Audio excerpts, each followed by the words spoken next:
வணக்கம். நான் உங்கள் பிகேகே பிள்ளை லைவ் டிசைன் வித் பிகேகே. இனி ஒரு அழகான செய்தியோடு உங்களை சந்திப்பதில் மிக்க மகிழ்ச்சி. சில பேர் நிறைய பேர் இந்த வீடியோவில் கமெண்ட்டில் கேட்குறாங்க, எனக்கு உடல் ஆரோக்கியத்துக்கு என்ன பண்ணுறது, எனக்கு பெட்ரோல் பங்க் வரத்துக்கு என்ன பண்ணுறது. எனக்கு ஒரே ஒரு விஷயந்தான், உடல் ஆரோக்கியம் என்ன மாதிரி விஷயம்னு சொல்லி நான் மொபைல் நம்பர் கொடுத்துருக்கேன். 6 to 8 ஃபோன் பண்ணால் நான் சொல்லிவிடுவேன். இல்லாட்டி ஜென்ரலாக உடம்பு முடியல அப்படின்னா நீங்கள் போட வேண்டியது தான்.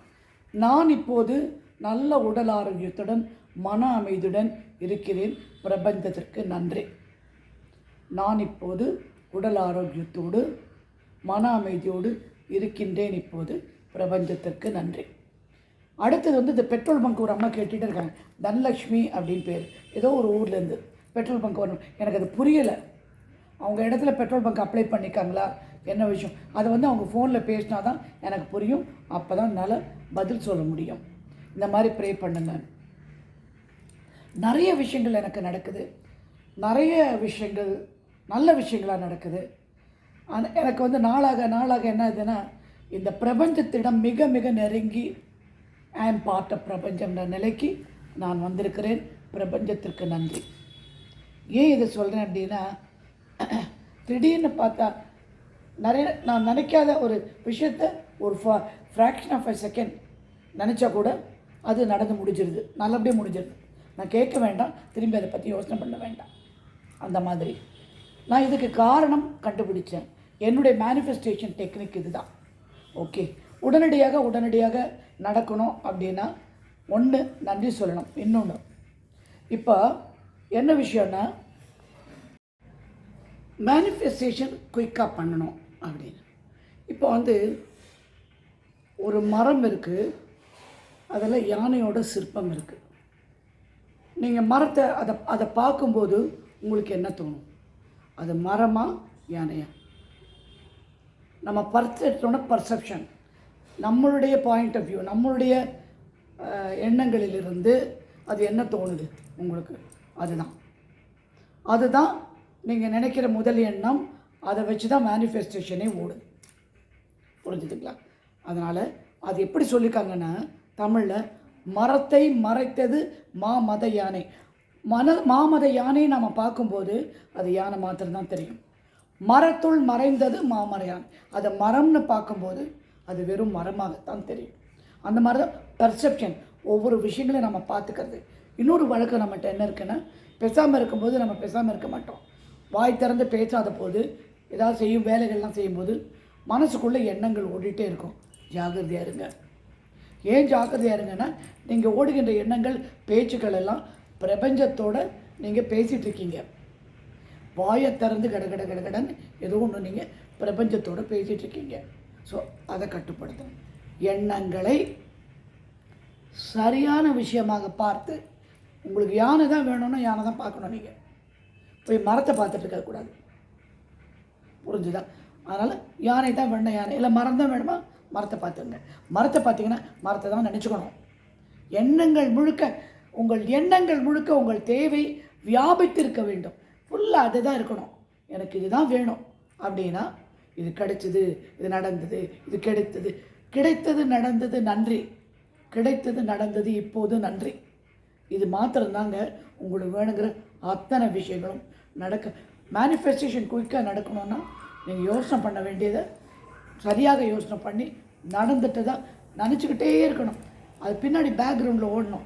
என்ன வேலை செஞ்சாலும், என்ன வேறு விஷயங்கள் நம்ம பண்ணாலும் பேக்ரவுண்டில் வேணுங்கிறது. நான் அதுதான் ப்ராக்டிஸ் பண்ணுறேன். எப்போ பார்த்தாலும் பிரபஞ்சத்திற்கு நன்றி. மூச்சு இழுத்து மூச்சு விடணும். புரிஞ்சுதுங்களா? ஸோ இந்த மூச்சு இழுத்து மூச்சு விடும், இந்த விடும் அந்த விஷயமே உங்களுக்கு இதை சொல்லிக் கொடுக்கும். இன்னொரு விஷயம் என்னென்னா, இப்போ லூயிஸ் புதுசாக ஒன்று போட்டிருந்தாங்க, அதை உங்களுக்கு காமி. மனசில் நமக்கு நிறைய பிராந்திகள், பயம் நிறைய நடக்குமோ நடக்காதோ, இப்படியோ அப்படியோ அப்படி நினச்சிக்கோ.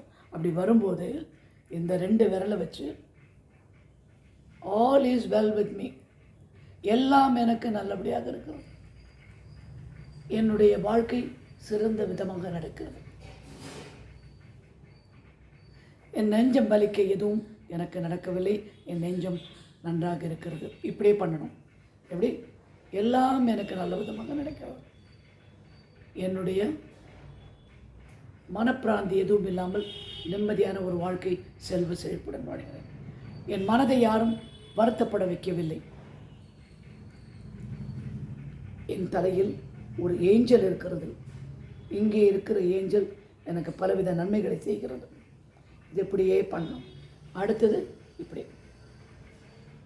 அந்த ஏஞ்சல் எனக்கு நல்ல விஷயங்கள் மாத்திரம்தான் சொல்லி கொடுக்குறாரு. இது இந்த இந்த இது வந்து கன்னத்து, அப்புறம் உதடுக்கு மேலே நன்மை பயக்கும், நன்மை பயக்கும், நன்மை பயக்கும். இந்த 2 விரலுக்கு இந்த மூஞ்சியில் மாத்திரத்தை செஞ்சால் அவ்வளோ எஃபெக்ட் இருக்கிறதா சொல்கிறாங்க. லூயிஸியோட ஆர்டன் ஃபேன்னா நிறைய பேர் உலகத்திற்கு அத்தனை பேருக்கும் அவங்க யாருன்னு தெரியும். ஓகேயா? இந்த பயத்தை போக்குற விதம் இது.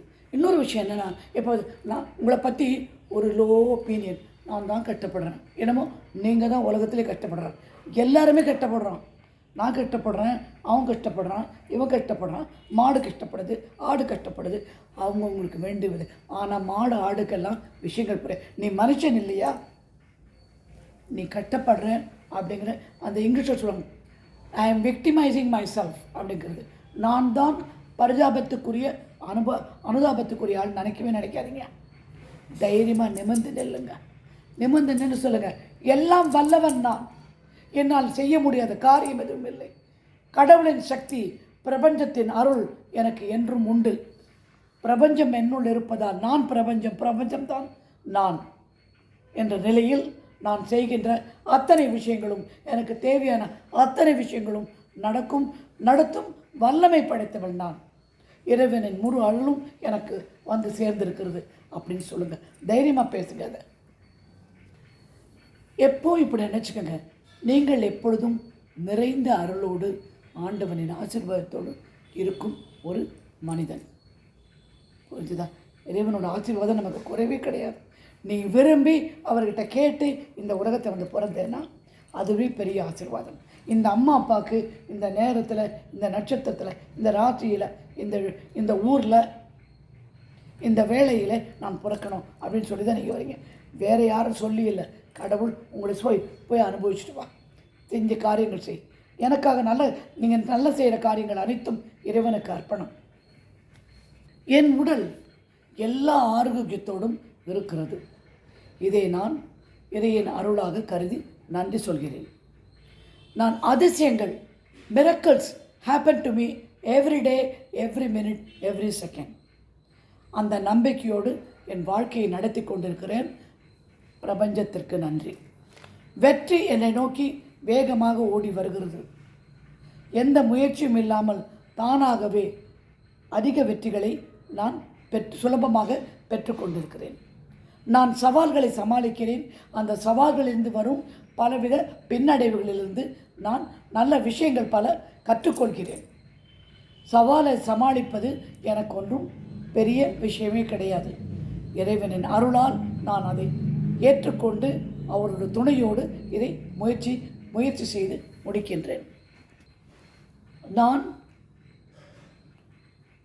சவால்களை சமாளிப்பது மாத்திரமல்லாமல் நேர்மறையான எண்ணங்களோடு பலசாலியாக இருக்கிறேன். இந்த சவால் சமாளிக்கும் போது பின்னடைவெல்லாம் வரும். நமக்கு ஒரு பிரச்சனை சால்வ் பண்ணும். அந்த பின்னடைவில் என்னெல்லாம் கற்றுக்குறோம், இவங்க நம்ம கூட நிற்பாங்க, இவங்க நிற்க மாட்டாங்க, இது இப்படி பண்ணால் இதோட விஷயம் இப்படி நடந்துடும், இதோட பதில் அதுதான் அப்படின்னு சமாளிக்கும் போது அது கற்றுக்கொள்ள நம்ம ரொம்ப ஸ்ட்ராங்காக ஆகிடுறோம். வெரி நல்ல பலசாலியாக இருந்து எதிர்த்து விஷயங்களை நடத்துகிறோம். நான் கடவுளின் அன்புக்கு பாத்திரமானவள். அவரின் உதவியோடு எல்லா செல்வ வளமும், ஆரோக்கியம், அன்பு, மன அமைதி பெற்று ஒரு சிறப்பான வாழ்க்கை வாழ்கிறேன். நீங்கள் நினைக்க வேண்டியதில் இப்படி தான் நினைக்கணும். நீங்கள் மனசுக்கு பேசும்போதெல்லாம் இவன் இப்படி பண்ணிட்டான், அவன் அப்படி பண்ணிட்டான், அதெல்லாம் கிடையாது. நான் நல்லா இருக்கேன், நான் சந்தோஷமாக இருக்கேன், பிரபஞ்சத்துக்கு நன்றி. என் வாழ்க்கையில் நடக்கின்ற எல்லா விஷயங்களும் இறைவனின் தெய்வீக அருளால் தான் நடக்குது. சண்டை வந்தால் கூட அவர் சொல்லி தான் நடக்குது. சண்டை வரும்போது தான் யார் நல்லவன் யார் கெட்டவன் நம்ம புரிஞ்சுப்போம். அதுக்குன்னு மறைச்சு கட்டிட்டு உங்களை சண்டை போட சொல்ல. எல்லா விஷயத்துலேயுமே ஒரு நன்மை உண்டு. அந்த நன்மையை கொஞ்சம் பாருங்களேன், ஊனி பாருங்கள், உற்று பாருங்கள். இந்த அமைதி, அன்பு, செல்வவளம் என்கின்ற அலவரிசை உண்டாக்க வேண்டும். உண்டாக்கி இறைவனோட இணக்கத்தில் சேர்ந்தால் வாழ்க்கை அன்பு நிறைந்ததாக, செல்வம் நிறைந்ததாக, ஆரோக்கியம் நிறைந்ததாக, தேவையுள்ள அனைத்தும் கிடைப்பதாக இருக்கும். என் மனம், உடல், ஆன்மா புதுப்பிக்கப்பட்டு நான் புது ஜென்மம் எடுத்தேன். ஒரு பிரச்சனையெல்லாம் முடித்து வெளியில் வரும்போது ஒரு ரிலீஃப் கிடைக்கும் பாருங்கள். ஒரு புதுமையாக இருக்கும் நம்ம. அந்த மாதிரி புதுமையாக, நல்ல பிரஜையாக, நல்ல ஆரோக்கியத்தோடு நான் இருக்கிறேன். என் வாழ்வின் குறிக்கோளை நோக்கி நான் பார்த்து கொண்டு சென்று கொண்டிருக்கிறேன். அந்த சென்று கொண்டு இருக்கும் பட்சத்தில் முன்னேற்ற பாதையில் நான் செல்லும் பொழுது ஒவ்வொரு நாளும் ஒவ்வொரு படியாக மேலே என் குணநலன்கள், என் வாழ்க்கை தரம் எல்லாம் உயர்ந்து உயர்ந்து கொண்டே இருக்கிறது. சில பர்சனல் நோட். ஒருத்தர் கேட்டிருக்காங்க, எனக்கு 2வது குழந்தை பிறக்கணும், வேறு ஏதோ வேணும் அப்படின்னு. பர்சனலாக கேட்குறவங்க இதெல்லாம் கமெண்ட்டில் கேட்டிங்கன்னா என்னால் பதில் சொல்ல முடியாது. ஏன்னா ரொம்ப நேரம் டைப் அடிக்க எனக்கு சோம்பேறித்தனம். தமிழில் இன்னும் அடிக்கிறது கஷ்டம். தயவுசெய்து ஃபோனை பண்ணுங்க, அதை ரிப்ளை தரேன். நிறைய விஷயங்கள் நம்ம வாழ்க்கையில் நம்ம என்ன திடீர்னு மறந்துடுறோம்னா, இதை நிறைய சொல்லிக்கிட்டே வரேன். உங்களுக்கு நான் சொல்லிக்கிட்டே வரேன். பல வீடியோவில் இருக்குது நான் சொன்ன விஷயங்கள்லாம். இப்போ இந்த தண்ணி டெக்னிக் உங்களுக்கு திரும்பி ஒரு ரிமைண்ட் பண்ணுறேன். யாரோ ரொம்ப என்னை கேட்டாங்க, இந்த மாதிரி நான் கஷ்டப்படுறேன், எனக்கு எந்த விதமான பரிகாரமும் படிக்க. இந்த தண்ணி டெக்னிக் கண்டிப்பாக படிக்கும். நீங்கள் ஒரு டம்ளரில் தண்ணி எடுத்துக்கோங்க. ஒரு பேப்பரில் இந்த டபுள் ஸ்டிக்கு அந்த இது மாதிரி வரும் தெரியுமா உங்களுக்கு, 2 பக்கம் ஸ்டிக்கர் இல்லாட்டி ஸ்டிக்கர் மாதிரி வரும். இந்த ஸ்டிக்கர் மாதிரி வர இடத்த நீங்கள் என்ன பண்ணணுன்னா அந்த டம்ளரை சுற்றி பதிச்சுக்கோங்க. பதிச்சுட்டு அதில் என்ன எழுதணுன்னா, என்ன வேணும், என்னிடம் நான் செல்வ செழிப்போடு இருக்கிறேன் இப்போது அப்படின்னு அந்த தண்ணியை பார்த்து நீங்கள் சொல்லுங்கள், நான் செல்வ செழிப்போடு இருக்கிறேன் இப்போது, நான் அது ஒரு அட்லீஸ்ட் 21 டைம் நான் தண்ணியில் சொல்லிவிட்டு தண்ணி கடகடன்னு குடிச்சிடணும். ஏர்லி மார்னிங் செஞ்சால் ரொம்ப எஃபெக்டிவ். இன்னொன்று என்னென்னா, முகம் பார்க்கும் கண்ணாடி. உங்கள் முகம் பார்க்கும் கண்ணாடி நீங்கள் தினம் பார்த்து, நீ நல்லவன், வல்லவன், சாதிக்க பிறந்தவன், செல்வ செழிப்போடு இருப்பவன், அன்பும் அமைதியும் உன் வாழ்வில் என்றும் நிறைந்திருக்கும் அப்படின்னு சொல்லிட்டு நீங்கள் அதை பார்த்து சொல்லுங்கள். யார் நீங்கள் சந்திக்க வேண்டிய முக்கியமான நபர் நீங்களே தான். The most important person whom you have to meet is you. Just meet. பார்த்து விடுங்கள், பேசி விடுங்கள். நீங்கள் சொல்ல யார் என்ன சொன்னாலும் கவலைப்படாதீங்க. நீங்கள் நிஜமாகவே நல்லவங்க தான், நீங்கள் வல்லவங்கள் தான். சகல விஷயங்களும் உங்களுக்கு வாழ்க்கையில் நடக்கக்கூடியது தான். சொல்லுகின்ற டெக்னிக்கெல்லாம் கொஞ்சம் பார்த்துக்கங்க.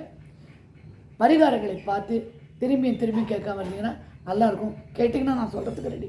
ஆனால் அனாவசியமாக வீடியோ ஃபில்அப் ஆகிடும். நான் ஒரு 12 நிமிஷம் வீடியோ கொடுக்குறேன், 12-14 நிமிஷம் சொன்னதே திரும்பி சொன்னால் உங்களுக்கும் போர் அடிக்கும், எனக்கும் போர் அடிக்கும்.